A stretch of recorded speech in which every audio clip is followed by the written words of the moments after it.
నేను అడుగుతా ఉన్నా, ఈ మాదిరిగా ఇక్కడే కాదు, అక్కడ అంబటి రాంబాబు అన్న విషయంలో కూడా అంతే. పోలీసుల సమక్షంలోనే 5 గంటల నుంచి రాత్రి 1:30 దాకా జరిగిన దహనకాండ, పోలీసుల సమక్షంలోనే 5 బండ్లు 5 కార్లు పగలగొట్టారు. పోలీసుల సమక్షంలోనే ఇల్లు తగలబెట్టిచ్చేశారు, ఆఫీస్ అంతా తగలబెట్టారు. పోలీసుల సమక్షంలోనే ఇంట్లో అద్దాలన్నీ కూడా పగలగొట్టారు. పోలీసుల సమక్షంలోనే ఇంట్లో ఆడోళ్ళను కూడా దూషించారు. ఇక్కడ కూడా అంతే, పోలీసుల సమక్షంలోనే పోలీసులే పాత్రదారులుగా పోలీసులు కలిసి చేస్తూ ఉన్న డ్రామాలో ఇదంతా కూడా జరుగుతూ ఉంది. నేను అడుగుతా ఉన్నా, వీళ్ళందరికీ కూడా నేను ఒకటే చెప్తా ఉన్నా, ఇవన్నీ కూడా ఆధారాలు ఎక్కడికి పోలా, ఇవన్నీ కూడా ఆధారాలు ఉన్నాయి. ఎన్హెచ్ఆర్సీ నుంచి సుప్రీంకోర్టు దాకా ప్రతి గడప కూడా తడతాం. రాష్ట్రంలో జరుగుతూ ఉన్న జంగల్ రాజు గురించి ప్రతి ఒక్కరికి కూడా అర్థమయ్యేలా చెప్తాం. ఎక్కడైనా కూడా న్యాయం అనేది డిలే కావచ్చేమో కానీ చంద్రబాబు నాయుడు గారి ప్రభుత్వానికి పెట్టిన దినాలు మాత్రం ఖచ్చితంగా ముగిసాల్సిందే. కళ్ళు మూసుకొని కళ్ళు తెరిచేసరికి 2 ఏళ్ళు అయిపోయాయి. ఇక కళ్ళు మూసుకొని కళ్ళు తెరిచేసరికి మరో 3 ఏళ్ళు కూడా అయిపోతాయి. ఆ తర్వాత వచ్చేది మా ప్రభుత్వమే. ఆ తర్వాత నేను చెప్తా ఉన్నాను, ఇటువంటి అన్యాయమైన ఆఫీసర్లు ఎవరైతే ఉన్నారో, ఎవరైతే కాన్స్పిరసీలో భాగంగా వీళ్ళంతా పాత్రదారులుగా ఉన్నారో, ఈ పోలీస్ ఆఫీసర్లు, ఈ నాయకులు, వీళ్ళతో పాటు వచ్చిన ఈ గూండాగిరి చేసిన వీళ్ళందరినీ కూడా ప్రతి ఒక్కరిని కూడా బోన్లో నిలబెడతాము.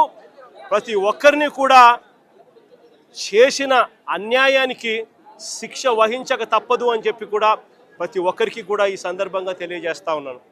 చంద్రబాబు నాయుడు గారికి కూడా బుద్ధి జ్ఞానం ఉంటే ఇప్పటికైనా కూడా నేను చెప్తా ఉన్నా, జోగి రమేష్ ఏమన్నాడు, ఊరికి చిప్పు పోయింది అని మాత్రమే అన్నాడు.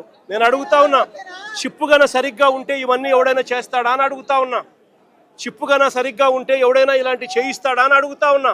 నిజంగా వీళ్ళకి చిప్పు సరిగ్గా లేదు కాబట్టి ఇవన్నీ చేయిస్తూ ఉన్నారు. చిప్పు లేదు కాబట్టి సిబిఐ తమ రిపోర్ట్లో క్లీన్ చిట్ ఇస్తూ ఉన్నా కూడా టీటీడీలో ప్రసాదంలో ఎటువంటి గొడ్డు మాంసము, ఎటువంటి జంతువుల కొవ్వు, ఎటువంటి పంది కొవ్వు లేదు అని చెప్పి ధృవీకరించినా కూడా, ఎన్డీడీబీ ల్యాబులు, ఎన్డీఆర్ఐ ల్యాబులు కూడా ఇవన్నీ కూడా ధృవీకరించి చెప్పినా కూడా చంద్రబాబు నాయుడు గారు ఇంకా రాజకీయ స్వలాభం కోసం కుక్కతోక వంకర అన్నట్టుగా చంద్రబాబు నాయుడు గారు, ఆయన కూటమిలో ఉన్న పవన్ కళ్యాణ్ గారు, ఆయన కూటమిలో ఉన్న చంద్రబాబు నాయుడు గారు కొడుకు లోకేష్ అదే పనిగా మళ్ళీ అదే అబద్ధాన్ని చెప్పి మళ్ళీ అదే నిజం చెయ్యాలి అని చెప్పి ప్రయత్నం చేస్తూ ఉన్న తీరును ఇప్పటికైనా మానుకోవాలి అని చెప్పి వీళ్ళందరికీ కూడా గట్టిగా చెప్తా ఉన్నాను. దేవుడు గట్టిగా వీళ్ళందరికీ కూడా బుద్ధి జ్ఞానం ఇవ్వాలని కూడా దేవుని కూడా కోరుతా ఉన్నాను.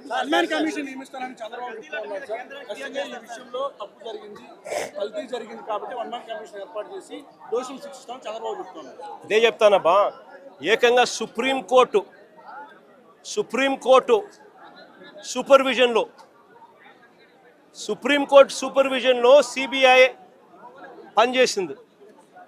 సిబిఐ అంతటి సిబిఐ రాలే దీంట్లోకి. జరుగుతూ ఉన్న అన్యాయం మీద, చంద్రబాబు నాయుడు గారి వక్రబుద్ధి మీద, చంద్రబాబు నాయుడు గారు చేస్తూ ఉన్న అబద్ధాల మీద వైవి సుబ్బారెడ్డి గారు సుప్రీంకోర్టు గడప దొక్కారు. సుప్రీంకోర్టు ఇంటర్ఫియర్ అయ్యి పార్షాలిటీ లేని ఎంక్వైరీ జరగాలి అని సుప్రీంకోర్టు సిబిఐని దించింది రంగంలోకి. ఆ సిట్లో కూడా సిబిఐకి సంబంధించిన 2 అధికారులు ఎవరైతే సిబిఐ నేతృత్వంలో జరుగుతుంది, సుప్రీంకోర్టు సూపర్విజన్లో జరుగుతుంది. సుప్రీంకోర్టు సూపర్విజన్లో సిబిఐ ఫైల్ చేసిన ఈ ఛార్జ్ షీటు ఎవరికి కూడా దీన్ని తప్పుపట్టే అవకాశం కానీ తప్పుపట్టే పరిస్థితి కానీ ఎవరికీ లేదు. సుప్రీంకోర్టు కన్నా చంద్రబాబు నాయుడు గారి పదవి పెద్ద ఎక్కువ గొప్పది కాదు. సుప్రీంకోర్టు సూపర్విజన్లో చేసిన CBI charge sheet will prevail. ఈయన వేసుకుంటా ఉన్న 1 మ్యాన్ కమిషను ఈయన స్వార్థం కోసం, ఈయన సాటిస్ఫాక్షన్ కోసం వాళ్ళు ఏ విధంగా కూడా నిజాలు చెప్పినా కూడా ఆ నిజాలు తప్పు అని చెప్పి ఏకంగా ఈయన వేసుకున్న మనిషితో దాని అబద్ధం, ఆయన చెప్పి అబద్ధాన్ని నిజమని చెప్పి చూపించే ప్రయత్నమే చేస్తాడు తప్ప దానికి ఎటువంటి శాంక్టిటీ ఉండదు, ఎటువంటి విలువ ఉండదు. చంద్రబాబు నాయుడు గారు ఎన్ని చేసే కొద్దీ ప్రజల్లోనూ ఇంకా చులకనవుతూ పోతాడు అన్నది చంద్రబాబు నాయుడు ఖచ్చితంగా గుర్తుపెట్టుకోవాలి. చంద్రబాబు నాయుడు గారిని అడుగుతా ఉన్నా, అయ్యా నీకు అనుకూలంగా నీ ప్రభుత్వంలో నువ్వు సేకరించిన శాంపుళ్ళు నువ్వు ఎన్డీఏలో భాగంగా ఉన్న సిబిఐ వచ్చి ఎంక్వైరీ చేస్తూ ఉంటే ఆ రిపోర్టే నీకు అనుకూలంగా నీకు రానప్పుడు నువ్వు ఏ రకంగా నువ్వు చేసినది కరెక్ట్ అవుతుంది అని చెప్పి నేను చెప్తా ఉన్నా. ఆ రిపోర్టే నీకు అనుకూలంగా రాలేదు కాబట్టి నువ్వు చేస్తూ ఉన్నది ఏంది, మళ్ళీ నీకు అనుకూలంగా రిపోర్ట్ వచ్చేదాకా మళ్ళీ నువ్వు వక్ర భాష్యం చెబుతూ మళ్ళీ నీకు నచ్చిన వ్యక్తిని మళ్ళీ వేసుకొని దాంట్లో నుంచి మళ్ళీ ఎంక్వైరీ చేయాలని ప్రయత్నం చేస్తూ ఉన్నాం. నేను 2-3 క్వశ్చన్ సింపుల్గా అడుగుతా ఉన్నా. అయ్యా ఇదే సింఘాల్ అనే ఈఓ ఎవరు అని అడుగుతా ఉన్నా. ఇదే అనిల్ సింఘాల్ అనే ఈఓ చంద్రబాబు నాయుడు గారు ముఖ్యమంత్రిగా ఉన్నప్పుడే టీటీడీ ఈఓగా పనిచేశాడు, ఈఓగా ఉన్నాడు. మా ప్రభుత్వం అధికారంలోకి వచ్చిన తర్వాత మేము ఆయన కొనసాగించాం.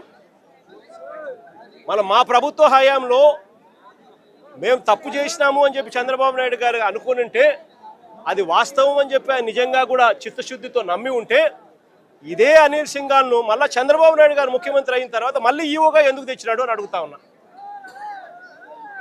దాని అర్థం ఏమిటి? ఆయన చేసే ఆరోపణలలో చిత్తశుద్ధి లేదని చెప్పడానికి ఇది నిదర్శనం కాదని అడుగుతా ఉన్నా. ఇంకొకటి కూడా అడుగుతా ఉన్నా. శ్యామల్ రావు అనే వ్యక్తి ఈఓగా చంద్రబాబు నాయుడు గారు ఇమీడియట్లీ ముఖ్యమంత్రి అవుతానే టీటీడీ ప్రక్షాళన చేయాలని చెప్పి తీసుకొచ్చాను అని చెప్పి ఆయన చెప్పుకున్నాడు. మళ్ళీ అదే శ్యామల్ రావును చంద్రబాబు నాయుడు ఎందుకు తీసినాడు అని అడుగుతా ఉన్నా. టీటీడీ ప్రక్షాళన కాకమునిపే అయ్యిందా అని అడుగుతా ఉన్నా. మరి ఎందుకు చంద్రబాబు నాయుడు శ్యామల్ రావును తీసేసినాడు అని చెప్పి అడుగుతా ఉన్నా. ఇదే చంద్రబాబు నాయుడు గారు ముఖ్యమంత్రిగా ఉండగానే ఇదే శ్యామల్ రావు ఈఓగా ఉండగానే ఈ ట్యాంకర్లన్నీ కూడా పోవడము, టీటీడీ రిజెక్ట్ కావడము, రిజెక్ట్ అయిన ఈ ట్యాంకర్లు మళ్ళీ తిరిగి టీటీడీలోకి వచ్చినాయని చెప్పి సిబిఐ వాళ్ళు చెప్తా ఉన్న నేపథ్యంలో చంద్రబాబు నాయుడు గారి ప్రభుత్వానికి ఇది మచ్చ కాదా అని అడుగుతా ఉన్నా. రాజకీయాలు చేస్తూ ఉన్న చంద్రబాబు నాయుడు దీనికి సమాధానం చెప్పాల్సిన అవసరం ఉందా లేదా అని అడుగుతా ఉన్నా. పాపం చేసింది ఎవరు అని చెప్పి కూడా ఈ సందర్భంగా మరొకసారి కూడా ప్రశ్నిస్తూ బుద్ధి జ్ఞానం చంద్రబాబు నాయుడుకి రావాలని చెప్పి మరొకసారి కోరుతూ సెలవు తీసుకుంటాం.